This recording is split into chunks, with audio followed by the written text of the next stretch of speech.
Alhamdulillah wassalatu wassalamu ala Rasulillah. Kemudian beliau mengingatkan ya bahwa dakwah tauhid itu bukan dakwah alternatif. Nah, sebagian orang menganggap dakwah tauhid itu cuma alternatif aja. Kenapa? Karena itu adalah merupakan dakwah yang sudah Allah canangkan dalam Al-Quran. Bahkan itu adalah merupakan hak Allah yang paling besar. Itu mentauhidkan Allah Subhanahu wa Ta'ala. Sudah seringkali kita bahas bahwa tauhid itu adalah sumber berbagai macam kebaikan. Makanya semua nabi dan rasul, dakwah yang paling utama mereka dakwahkan apa? Dakwah Tauhidullah Jalla wa Ala. Makanya Allah mengatakan dalam surat tadi, وَمَا كَانَ لِمُؤْمِنٍ وَلَا مُؤْمِنَةٍ إِذَا قَضَى اللَّهُ وَرَسُولُهُ أَمْرًا أَنْ يَكُونَ لَهُمُ الْخِيَرَةُ.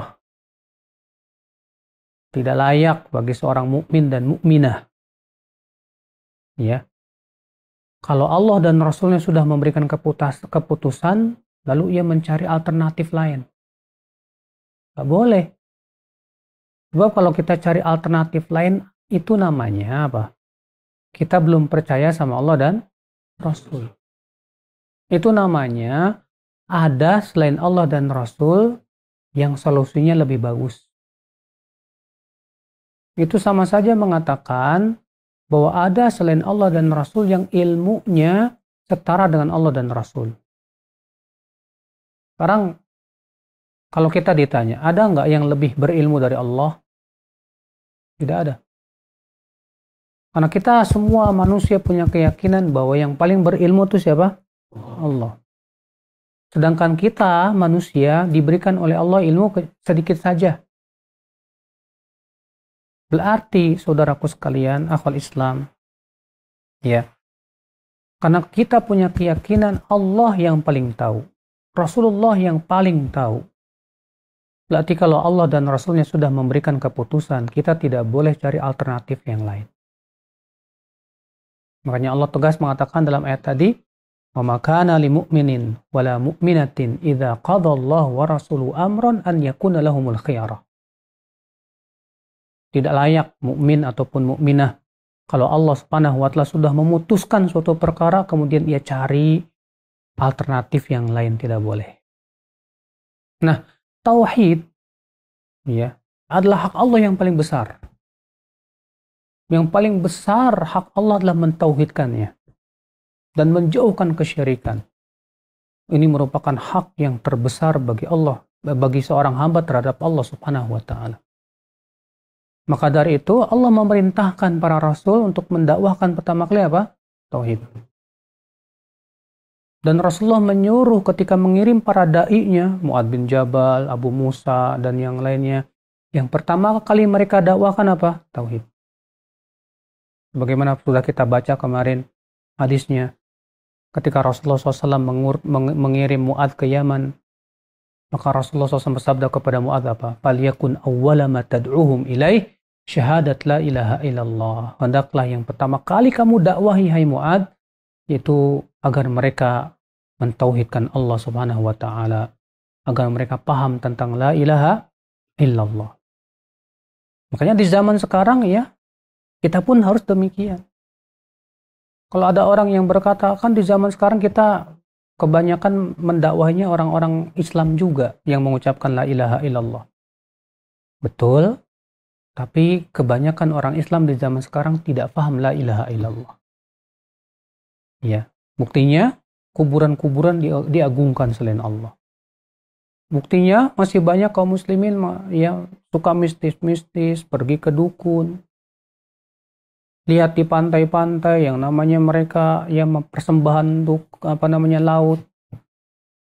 Di kampung-kampung masih ada, di sawah-sawah itu sesajen untuk Dewi Sri.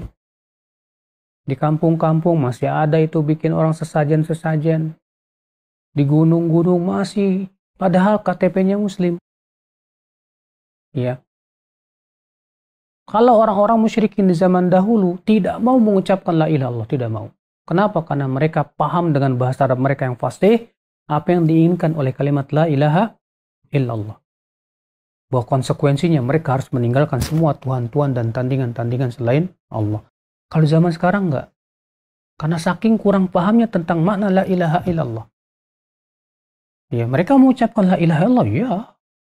Ya, la ilaha illallah, la ilaha illallah. Tapi ternyata masih mandiin keris tiap malam Jumat Kliwon. Ternyata masih apa? Ya, kalau bikin rumah itu masih gantungin sesuatu tuh. Ya. Kalau kita masuk ke rumah makan terkadang masih ada tuh raja-raja dan yang lainnya buat penglaris. Itu kan semua jenis kesyirikan, saudaraku sekalian. Itu menunjukkan bahwasanya banyak orang Islam yang mengucapkan la ilaha illallah tapi tidak paham daripada apa yang diinginkan kalimat la ilaha illallah ini. Padahal ini hak Allah yang paling besar. Ya, kenapa? Karena banyak dai di zaman sekarang melalaikan dakwah kepada apa? Kenapa para dai banyak melalaikan dakwah kepada tauhid? Karena memang ujiannya juga berat. Udah otomatis itu. Iya. Makanya saudaraku sekalian, para nabi dahulu diperintahkan oleh Allah mulai dari sini dulu. Rasulullah SAW ketika dikirim oleh Allah ke Mekah, padahal di Mekah itu yang namanya zina, merajalela. Makan riba, merajalela. Judi, merajalela. Minum arak, tiap hari. Yang namanya maksiat, tiap hari mereka itu. Apakah Rasulullah SAW ketika berdakwah kepada kaum musyrikin jangan berzina? Yang pertama kali? Tidak. Apakah ketika Rasulullah berdakwah kepada kaum musyrikin yang pertama kali beliau dakwahkan jangan makan riba? Tidak. Rasulullah naik ke Bukit Sofa. Maka Rasulullah SAW berdakwahkan kepada apa? Tauhid. Supaya mereka meninggalkan semua tandingan selain Allah Subhanahu wa taala. Ya, karena kenapa? Karena itulah syirik itu sumber berbagai macam keburukan. Kalau syirik itu hilang, Mbak, diganti dengan tauhid, maka keburukan-keburukan itu akan hilang dengan sendirinya. Makanya Aisyah radhiyallahu anha mengatakan dalam sebagaimana Imam Bukhari menyebutkan dalam sahihnya adalah yang pertama kali turun ya dari Al-Qur'an itu tentang ayat-ayat akidah. Kalaulah yang pertama kali turun jangan berzina, mungkin kami tidak akan meninggalkan perzinahan.